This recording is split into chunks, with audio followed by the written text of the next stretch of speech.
Bonjour à tous, je vous invite à vous abonner à cette chaîne, à aimer, à partager, à commenter ces vidéos, c'est très important. C'est une manière de nous soutenir. Merci à vous tous. Oui, je fais un don à la Fondation pour l'école. Un enseignement de qualité est possible. La Fondation pour l'école reconnue d'utilité publique agit pour le renouveau éducatif au service des familles. Grâce à vous, nous soutenons la création et le développement des écoles indépendantes. Nous aidons au quotidien les acteurs de la liberté scolaire. Faites un don sur fondationpourlécole.org. Bonjour Louis Rigaudière. Bonjour Corentin.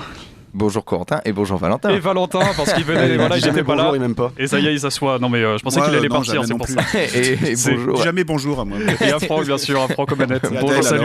alors. Et puis aux auditeurs et puis à tous. Bonjour à tous. Ça va prendre trop de temps C'est sinon. un plaisir de pourrir votre chronique, Louis Rigaudière. Le début à chaque fois, c'est compliqué. On se retrouve ce soir pour le Libre Journal du Faux. Exactement. Mais avant ça, vous nous présentez donc votre chronique. Au lendemain de l'allocution de Macron, vous vouliez revenir sur la validation de la réforme des retraites par le Conseil constitutionnel et pointer l'étonnant profil de ses 9 membres. Et oui, vous l'aurez compris, nous sommes arrivés au bout du cheminement démocratique d'après l'ensemble des têtes pensantes de la Macronie, ce qui veut dire que la réforme des retraites est passée sans problème et sans grabuge par l'Assemblée nationale, le Sénat, la commission mixte paritaire, puis de nouveau à l'Assemblée nationale où elle enforcera les portes à coups de 49.3 sanglants.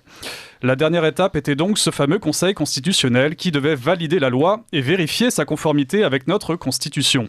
La période qui s'est écoulée entre ce 49.3 et cette décision du Conseil constitue a été l'occasion d'observer non sans plaisir ces gens qui avaient encore confiance en cette institution qui, je le rappelle, a validé toutes les mesures sanitaires, y compris le pass vaccinal. Oui, des gens avaient encore confiance en Jacqueline Gourault, ancienne ministre de la Macronie, nommée il y a un an, et qui juge insupportable de devoir rendre des comptes à la représentation nationale. Je voulais dire, Monsieur le Président Jacob, je vous connais depuis longtemps. Vous pouvez laisser continuer cette méthode pendant longtemps? Qu'est-ce que c'est que d'obliger un ministre à répondre? Oui, vous me laissez parler, s'il vous plaît. Et vous voyez comment vous réagissez. Ce sont des méthodes autoritaires qui ne sont pas acceptables dans une démocratie. On ne fait pas de pression ainsi.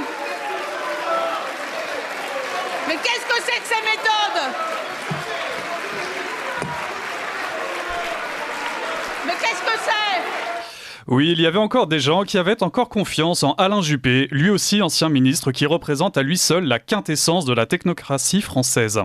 Nommé en 2019, il aura été le premier homme politique condamné à entrer au Conseil constitue. En effet, en 2004, la Cour d'appel de Versailles le condamne à 14 mois de prison avec sursis pour prise illégale d'intérêt. Heureusement pour lui, le casier judiciaire vierge n'est pas imposé. Il n'aurait pas pu bénéficier d'une transparence totale sur son patrimoine et d'un salaire extravagant qui ne fait qu'augmenter depuis 2001, comme le relate le Canard enchaîné. Et puis il y a aussi Laurent Fabius. Et oui, Laurent Fabius, des gens ont sincèrement cru bon de faire confiance en un homme politique nommé par François Hollande et qui n'hésitera pas à peser de tout son poids pour empêcher ses opposants démocratiquement élus à appliquer leur politique. À l'image d'Éric Zemmour qui s'était plaint des menaces incessantes de l'actuel président du Conseil constitutionnel lors de la dernière campagne présidentielle. Je suis très inquiet quand je lis les déclarations récentes de M. Fabius, président du Conseil constitutionnel, qui a un devoir de neutralité, qui se permet de dire qu'il n'autorisera pas, je dis bien il n'autorisera pas, les candidats, je sais que je suis visé, à utiliser l'article 11 pour définir ma politique de l'immigration comme je le veux par référendum. Je tiens à dire à M. Fabius solennellement, mais c'est très important, solennellement, qu'en démocratie, puisque c'est un démocrate, c'est le peuple français qui décide et non pas un président de 9 personnes qui ne sont pas élues. Quoi qu'il en soit, cette validation par le Conseil constitutionnel pose question. D'abord, celle de la partialité, car il y a comme un conflit d'intérêts dans cette histoire. Demander à des macronistes dévoués comme Jacqueline Gourault, Alain Juppé, Laurent Fabius ou Jacques Mézard de valider une réforme conçue par Macron et rejetée par 70% des Français, il y a vraiment de quoi douter de la sincérité de cette décision. Surtout que parmi ces 9 membres, aucun n'est juriste. Et d'ailleurs, plusieurs constitutionnalistes relèvent de nombreuses incohérences dans cette décision, pour le moins surprenante. Quand on est juriste, il y a un principe constitutionnel, c'est le principe de clarté et de sincérité des débats. Ouais. Là, on a le Conseil constitutionnel qui nous dit qu'il y a des ministres qui ont délivré des estimations erronées. J'en conclus que le débat n'a donc pas été sincère, puisque le débat a reposé sur des déclarations des ministres erronées.